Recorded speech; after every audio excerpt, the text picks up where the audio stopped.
আমরা দেখব মুখে মুখে কিভাবে গসাগু নির্ণয় করতে পারি। ধরে নেই আমি 8, 12, 24, 32 এবং 36 এর গসাগু নির্ণয় করব। তাহলে আমি শুরুতেই মাথায় রাখবো যে সবচেয়ে ছোট যে সংখ্যাটা আছে গসাগু হয় সেইটা হবে অথবা তার গুণনীয়ক হবে। তো 8 এর গুণনীয়ক কি কি? 1, 2, 4 এবং 8 আমরা এটা রাখলাম।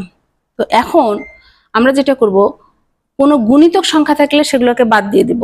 যেমন গুণিতক কি? 12 এর গুণিতক হচ্ছে 36, এটা বাদ। 8 এর গুণিতক হচ্ছে 24 এবং 32, 3 8 24, 4 8 32, এই দুটাও বাদ।